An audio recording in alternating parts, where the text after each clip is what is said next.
C'est la fin de la partie actualité. Nous retrouvons notre page magazine. Aujourd'hui, Laura Séné nous parle de cette entreprise qui fabrique des confitures. C'est à vous, Laura. Des ananas, des caramboles, des pommes malacca, bientôt des cajous ou de la banane. C'est ce que vous propose la fabrique de douceur. Vous propose de déguster la fabrique de douceur, mais de les déguster sous forme de fruits confits. Alors voilà, ça c'est la pomme malacca que vous avez tous dans votre jardin, que vous mangez régulièrement. Et ça, c'est ce qu'il vous propose de goûter. Vous avez ici l'ananas.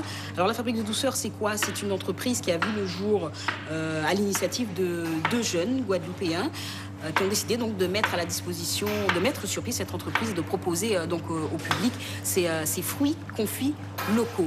Alors aujourd'hui, la fabrique de douceur, c'est 6 personnes qui travaillent ici régulièrement à la transformation des fruits. Ils travaillent aussi en collaboration avec les agriculteurs locaux. Nous allons le voir tout à l'heure avec l'un des responsables de cette entreprise qui va aussi nous expliquer un petit peu le fonctionnement de toute la société. On va d'ailleurs le rejoindre. Il s'appelle Ronnie Guillaume. Bonjour. Bonjour Laura, bienvenue à la fabrique. Merci beaucoup de nous accueillir. Alors, cette fabrique de douceur, on l'a dit, c'est un projet qui est né de vous, mais aussi de votre collaborateur, sur un marché qui était plutôt libre ici en Guadeloupe, puisqu'il n'y avait pas beaucoup pas d'autres sociétés qui proposaient, en tout cas industriellement, ces fruits confits. Ça a été difficile de mettre sur pied ce projet une fois qu'on a l'idée. Donc c'est vrai, une idée qui est née de manière au hasard d'une rencontre entre mon associé Régis du sud de la France qui connaît les fruits tempérés et confits et moi qui travaille ici en la chambre d'agriculture au niveau de la production fruitière guadeloupéenne. Et c'est vrai qu'on s'est dit pourquoi ne pas lancer l'idée des fruits confits tropicaux. Quand on se lance justement dans un secteur comme celui-ci où vous êtes pratiquement les seuls à proposer cela, quelles sont les garanties, quelles ont été vos bases justement pour pouvoir pérenniser votre entreprise?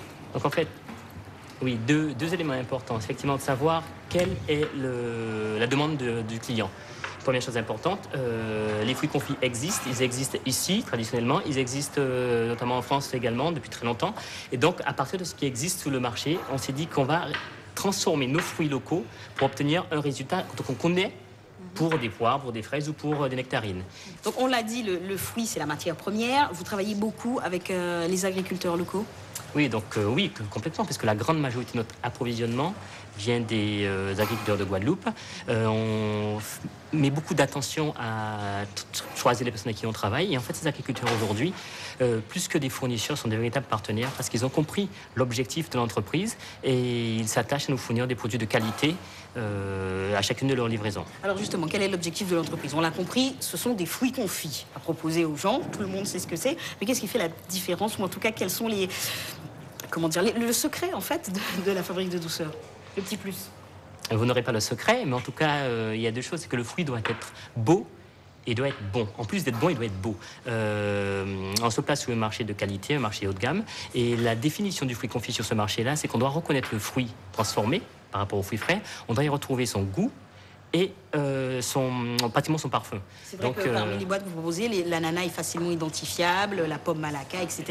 Donc en fait, on reconnaît le fruit confit de qualité par rapport à sa similitude par rapport aux fruits frais. Alors Ronnie Guillaume, nous sommes là dans la zone de parage. C'est la première étape avant que le fruit ne soit transformé. Qu'est-ce qui se passe ici? Effectivement, après la réception des fruits qui sont fournis par nos agriculteurs, on les prépare à la transformation. Cette préparation varie énormément en fonction du fruit. Les fruits sont ici lavés, découpés, par exemple épluchés comme de la banane ou découpés en tranches comme les caramboles pour obtenir les étoiles que vous avez dans les boîtes ou étêtés pour les malacas. Donc cette première phase nous permet d'avoir un fruit qui est prêt à être transformé. Alors cette transformation justement, nous allons la voir dans quelques instants. Pour y aller, il faut mettre son bonnet parce que ici tout est propre et hygiénique. Donc on va mettre le petit bonnet et puis on va découvrir ce sujet réalisé avec les autres membres de l'équipe. C'est ici, dans cette grande marmite rectangulaire, que commence la transformation des fruits. Blanchis dans l'eau bouillante, ils seront ensuite fin prêts pour le trempage dans le sirop de sucre. Là, nouvelle ébullition, mais cette fois dans des bains sucrés. Puis les fruits feront plusieurs allers-retours entre ces bassines de décantation et la préparation au sirop afin d'être confits à point. Des étapes capitales pour que les fruits conservent leur saveur sucrée. Un fruit, au départ, a son propre sucre, contient du sucre. Nous, ce qu'on veut faire, c'est lui apporter du sucre de façon à ce que ce fruit puisse se conserver dans le temps plusieurs mois. C'est simplement, donc le confisage, c'est une technique en fait de conservation. Et donc on va remplacer toute l'eau qui est dans le fruit par du sucre. Et il faudra environ 1 mois et demi de cette étape de trempage et cuisson au sucre pour obtenir des fruits tropicaux confits à souhait. Viendra ensuite l'étape de la finition, dernière main avant l'emballage. C'est elle qui donnera au fruit son aspect glacé. On donne une fine couche de glace au fruit avant de le remettre sur le tapis. Tout le travail à la fin consiste à lui donner cette ultime couche de sucre glace qui fait en sorte que le fruit n'est plus collant et qu'il a aussi un aspect brillant qui va lui donner son aspect appétissant et attractif. Et ainsi parées, ces douceurs saint-rosiennes ne demandent qu'une chose, être dégustées. Chaque geste a son importance dans la fabrication et la préparation de ces différents fruits. Rony, l'une des philosophies aussi de la fabrique de douceur, c'est cette production durable. Pourquoi? Qu'est-ce que vous voulez? Qu'est-ce que vous entendez par là?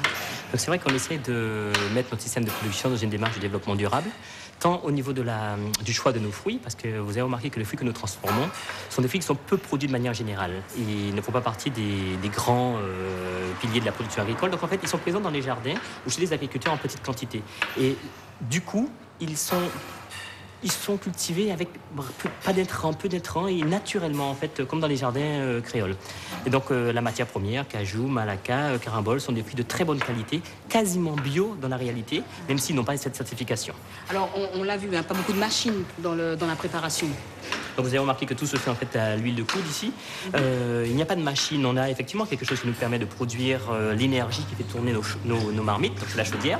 Et là-dessus aussi, nous faisons attention au choix, puisque notre chaudière elle tourne avec du gaz naturel.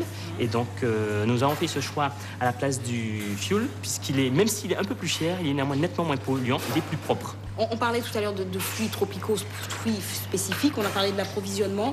Ici, ça fonctionne beaucoup par saison. C'est difficile de jongler comme ça entre les différentes saisons? On ne peut pas dire que ce soit facile, hein, mais l'avantage des fruits confits, c'est qu'ils se conservent. Donc on arrive à produire aujourd'hui des fruits que nous allons commercialiser quelques mois après. Mais non, c'est pas facile de s'approvisionner, il y a un travail à faire important, mais qu'on arrive à faire en partenariat avec les producteurs. Qu'est-ce qu'il faut faire justement pour s'adapter? En fait, il faut essayer de connaître le mieux possible la saison des fruits et d'avoir une très bonne collaboration avec les fournisseurs, avec les agriculteurs, de manière à ce qu'ils, entre guillemets, nous appellent quand les fruits sont au bon stade de maturité.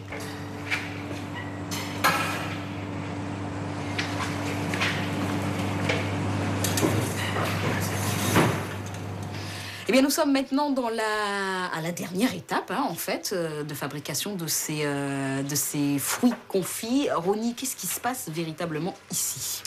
Donc ici, c'est la pièce d'emballage. Après avoir fait du bon en choisissant des fruits de qualité, en les transformant sans colorant ni conservateur, on arrive ici, on doit également faire du beau. Donc on a travaillé beaucoup au choix de l'emballage, au packaging. Et derrière, il faut minutieusement placer ces fruits dans les boîtes pour que le consommateur ensuite il soit presque ébloui en ouvrant nos petits coffrets. Alors quels sont les critères? Donc pas beaucoup de fruits, bien posés, bien découpés, c'est ce qui compte. Oui, donc c'est vrai. Et juste quelques fruits dans les boîtes. On a de toute façon choisi la taille des fruits pour qu'en fait qu'ils soient tous dans ce même type de boîte. On y met toujours 200 grammes. Et c'est vrai, il faut faire ça délicatement avec une grande importance du respect des règles d'hygiène. Et ça donne envie, je vous le promets. En tout cas, on ne va pas résister plus longtemps. Et nous, on va aller goûter tous ces fruits. L'actualité revient ce soir chez nous en Guadeloupe avec Catherine Lepelletier. Ce sera à 19h30. Merci à tous. Très bon après-midi. Et puis nous, Rony, on va goûter. À bientôt. Merci Laura, on aimerait bien goûter ces bons fruits confits. Voilà, sur Télémartinique, vous retrouvez à 19h Catherine Gagné. Je vous souhaite de passer une très belle après-midi, un très bon week-end et on se retrouve lundi. Au revoir.